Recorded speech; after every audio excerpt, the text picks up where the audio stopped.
Hello, boys and girls. Welcome back to another exciting edition of ELA with Mrs. Inman. As you can tell, I'm just getting myself ready to go to sleep for the night, and I thought I better get my lesson in before I did that. All right, today, what you need to succeed is your mentor text, a pencil, and a highlighter. So pause if you need to grab those items. All right, our goal today is I can use text and graphic features to answer a question. Now remember, as we looked through this story the first time, there were some graphs, there was a graph, and there was some pictures. And those are what we're talking about. So that is our goal today, is that we can use those to answer a question. Okay, if you take a look at this picture, I want you to remember that text and graphic features help extend your knowledge of a topic beyond what it says in the text. So it's not going to come right out and say it to you, but we should never skip over these because they can help you answer some vital questions. If you take a look at this picture here, I know I see young kids, probably younger than you, and they look tired. And they really look dirty, right? They've been working in the mines, and it says that in the caption, young coal miners after a shift. Now, they were working long, hard hours. Can you imagine? Can you imagine being your age even and having to go to work? And it's hard labor. It's not even washing dishes at a restaurant or anything like that. This is actually working in a coal mine. So I'm going to take a few minutes and go through the text and graphic features on page 18 through 21. Go ahead and look at those. You're going to need those to answer some questions here throughout our lesson. So pause here and go ahead and take a look. Okay. All right. If you turn to page 19, you see the child labor in the United States, 1870 to 1930. It's a 60-year gap. And that's the graph feature that we're going to take apart today. What can you infer about why the child labor amendment did not get more support? Now, remember what can you infer? What can you find out about why the child labor amendment did not get more support? And labor means work. So it says the child labor amendment was introduced in 1924 and debated for a decade. And a decade is 10 years. Wow. Okay, so I highlighted child labor 1870 to 1930, and this is the years that we're showing here on the graph. Now let's take a look. Take a look at the years and how many workers aged 10 to 14 in 1870. What happened to the number? It went up, didn't it? Quite a bit in the next couple decades. But then I'm noticing that, 1910, it was 1.5 million workers your age. But by 1930, the number significantly drops, almost 1 million. Let's figure out why. So I just said that by 1930, the number of child workers went down. And it says 28 states ratified the amendment. Okay. On the other side, 20 states rejected the amendment, while 5 states took no action. So 20 of the states rejected the amendment.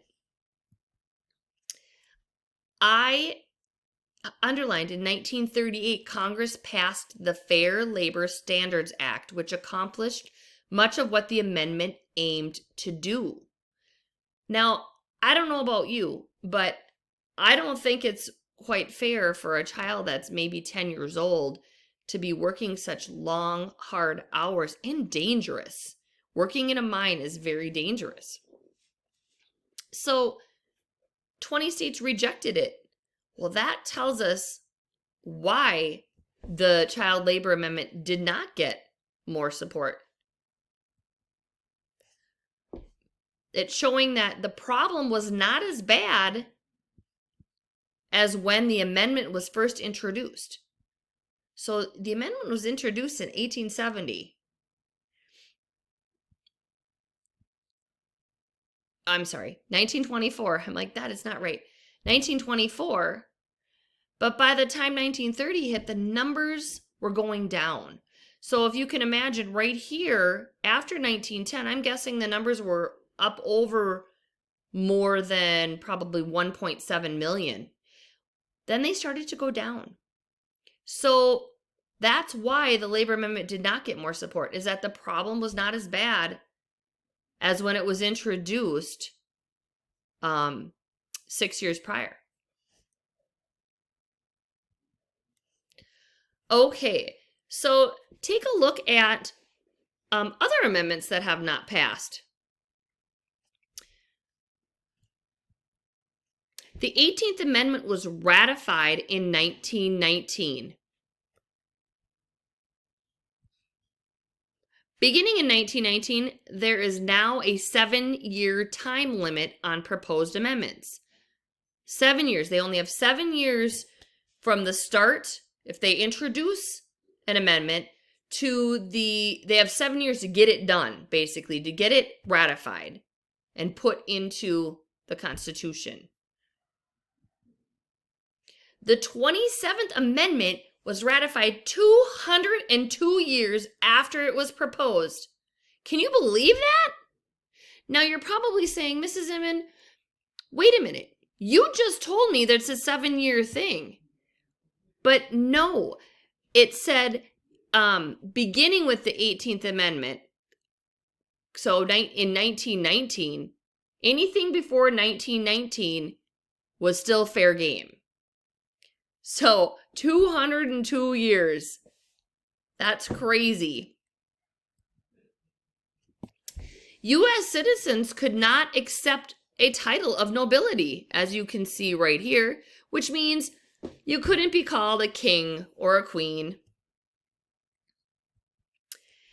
And the Corbin Amendment intended to protect slavery.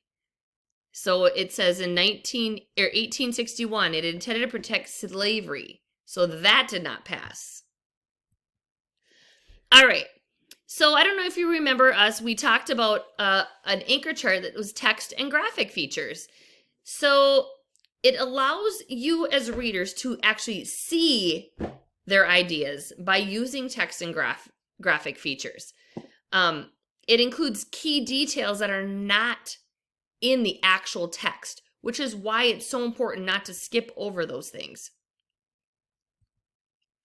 Okay, your turn. What I want you to do is pause the video, use the text features from the table on page 21 to answer the question. Here it goes. What can you infer about why the District of Columbia Voting Rights Amendment failed?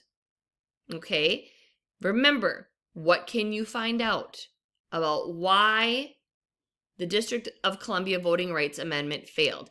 Make sure you circle your evidence. Go ahead and pause the video and go ahead and do this.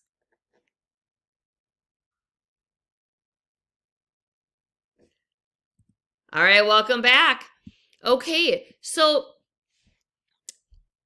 paragraph 10 helps us a little bit to understand and answer our question.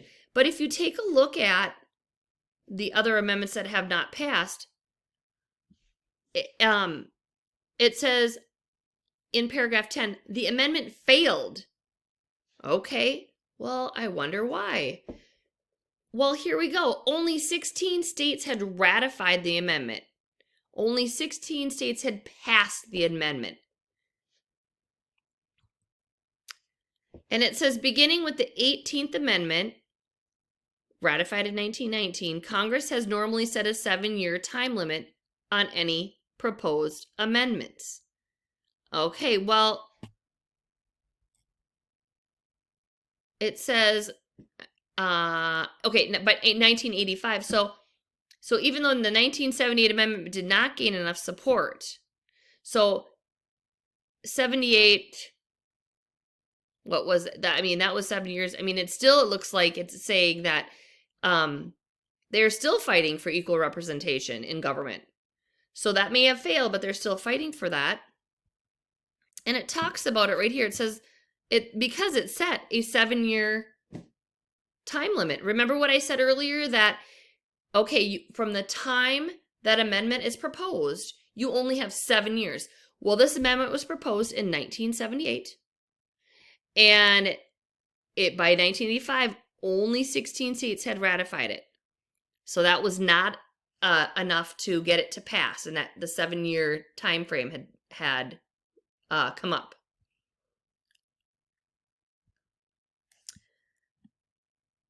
And that's just what I said. The amendment failed because too much time passed before it was ratified. All right, boys and girls, evaluate your learning. 4, 3, 2, or 1, that you can use text and graphic features to answer a question. All right, until tomorrow, I need to go to bed. I will see you in the morning. Have a great day.